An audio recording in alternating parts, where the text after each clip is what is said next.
Hey, this is Adam McIntosh from Joe Mullins and the Radio Ramblers. I wanted to take just a minute to tell you about Paige's new capo, the ETI Capo. I'm going to show it to you right here, just so you can take a look at it. And before we talk too much about it, I want you to hear what I hear, okay? So here we go. I'm going to play an open G, no capo at all. Nice and in tune.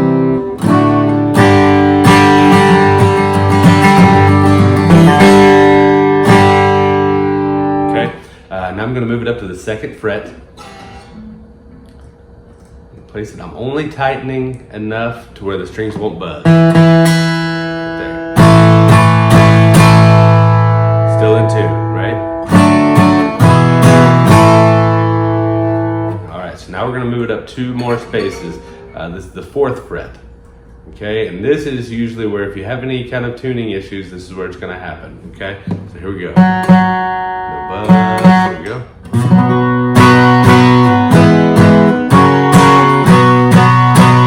right, you hear that? It's still in tune.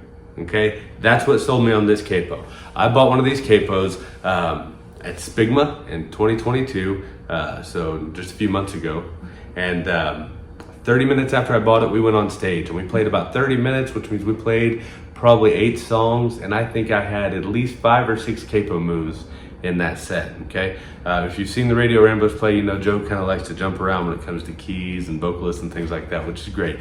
But it can make it hard if you gotta move your capo and retune every time. And that was what I was having to do. I'd have to adjust something, or I'd have to play just a little out of tune, and that, I despise playing out of tune.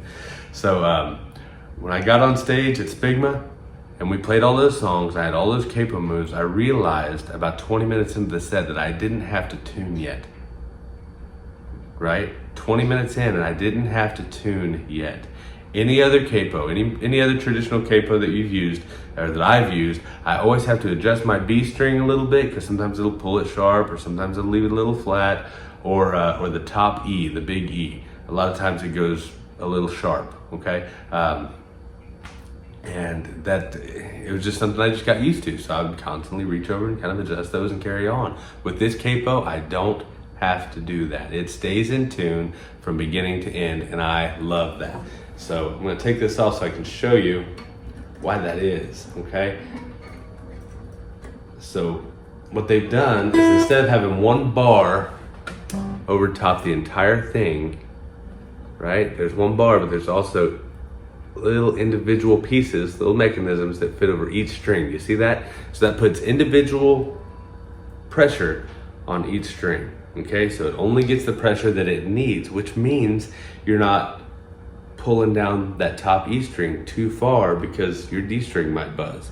You don't have to worry about that anymore. Once you tighten it down to where it doesn't buzz, it's putting the correct amount of pressure on each string, and that is why it stays in tune. Right? There are a few people out there that say, you know, I wish it were thinner on top or a little bit more sleek, but that's pretty sleek. And you know, if it's a little bulky, that's a trade-off I'm willing to make, because if I'm not having to waste time tuning, and you know, if Joe, for example, is talking about a song that we're getting ready to kick off, and I'm back there tuning, a lot of times, you know, the audience kind of, they'll get distracted by that, and that takes away from the show, and that's the last thing a band wants to do, is to take away from the show. So I love the fact that I can move this, be in tune, and be done. It doesn't take away from the set, it doesn't take away from our presentation that we're trying to make. It does the job, and it does it great. So if you're a guitar player or a banjo player or even a mandolin player that likes to use a capo, you really need to get one of these. They make a couple of different versions.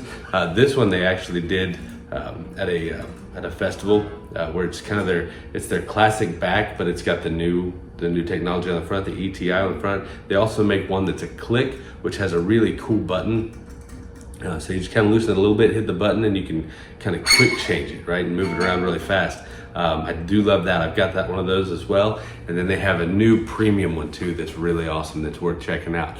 But this is a great capo. It will keep you in tune. If you're an instrumentalist that struggles with tuning and string bending and then having to retune and all that kind of stuff, check out Paige's ETI Capo. I promise you, you'll be glad you did. Thanks for listening. I'll see you soon.